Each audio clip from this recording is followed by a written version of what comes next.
You ever find yourself lying awake at night, replaying a conversation for the 100th time, or worry about making the right choice, but end up making no choice at all? You're not alone. Overthinking is something we all do, but most of us just never realize how much it's holding us back. It can feel like your mind is running in circles, exhausting itself without ever getting anywhere. But what if you could pause that noise, step out of the mental fog, and start actually living again, with clarity, confidence, and peace? In this video, I'm going to help you do exactly what the title says.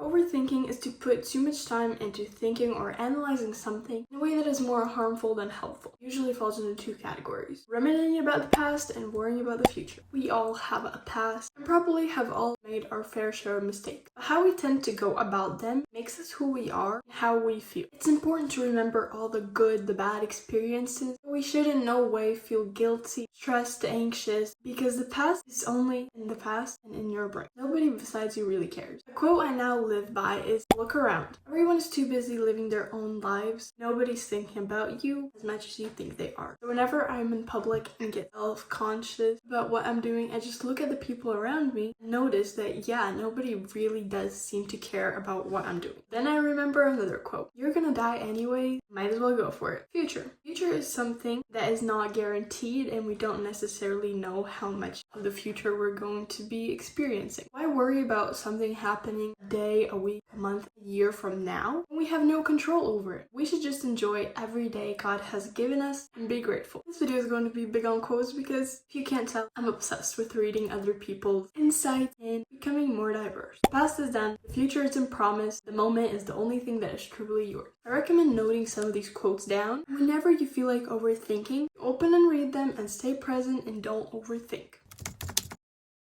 Fear and anxiety. The fear of unknown can lead to constant predictions and preparations for various outcomes. Anxiety can manifest as excessive worrying or ruminating about the future or past. Stress. Stress can lead to increased level of cortisol, a hormone that can impair memory and decision making, contributing to overthinking. Perfectionism. Perfectionists often focus on every detail to avoid mistakes, which can lead to a constant cycle of worrying. Low self-esteem. Doubting oneself and one's abilities can cause overthinking and self-doubt. Seeking control. This can be a coping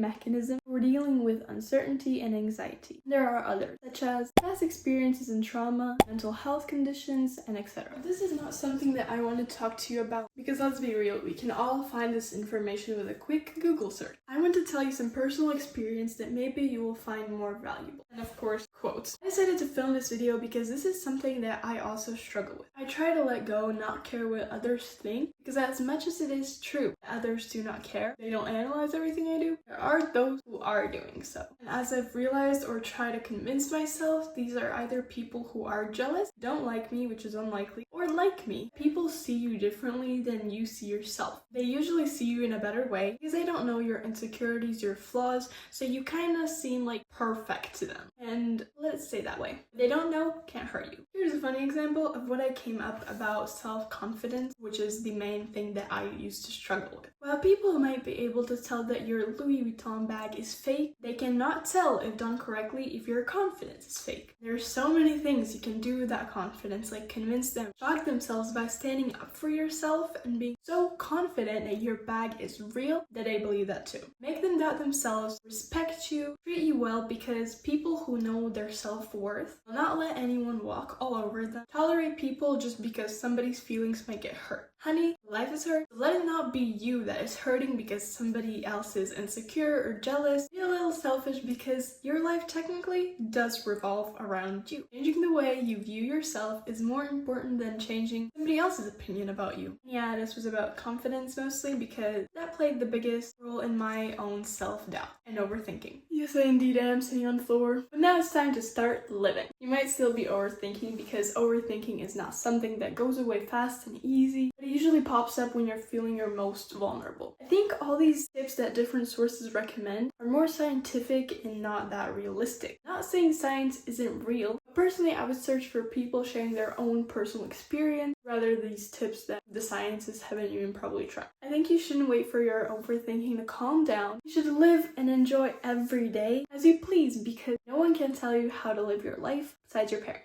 I find that once you've loosened up, became open to these unknown experiences, it will loosen its grip on you if you just let it. Let's say for example you have social anxiety. I pronounce anxiety weird. Let's say for example you have social anxiety and you're out. I find that it's best to find something that can distract you in the moment, whether it's texting your friend in that moment or just anything really. I'm not gonna be giving you tips I haven't tried. The next thing is don't self-destruct. If you think you don't deserve something, do it anyways. The harm is being caused in your mind, and your mind is a powerful tool and so are your thoughts. The choice is in your hands. You can either load yourself every day, self-medicate, avoid problems, or face reality. Face the fact that there are things that are out of your control, like your past. Face the fact that life sucks. Don't try to ignore the troubled thoughts, unfulfilled dreams. Instead, take action and improve your life. Personally, I think that changing the way your brain works can only come with time. It's not like I stopped overthinking overnight. I still overthink. It has just loosened its grip on me. Another key factor is wanting something. If you want something bad enough, nothing, even your ego, can't stop you. No, not can't, but shouldn't stop you. Because passion and desire is usually what drives us to want to live, feel and embrace the negative, just to feel the relief, satisfaction, and freedom. By facing your negative thoughts, you can make room for real positivity to grow. Another way to quickly stop overthinking is using one of my most important phrases that I keep in my mind at all times, which is, if it won't matter in 5 years, fuck it. Actually, the quote goes 5x5 rule. If it won't matter in 5 years, then don't spend more than 5 minutes being upset about it. This is the key to letting my brain rest, not overthink. On the contrary, if it does matter and it's a real big decision, then you must figure out a way to go about it. But do not figure the way in your brain. Write it in a journal, get your thoughts out on paper, make a plan, and just organize your thoughts physically. Maybe go for a run and distract yourself while you're really thinking the decision through. I hope you started living.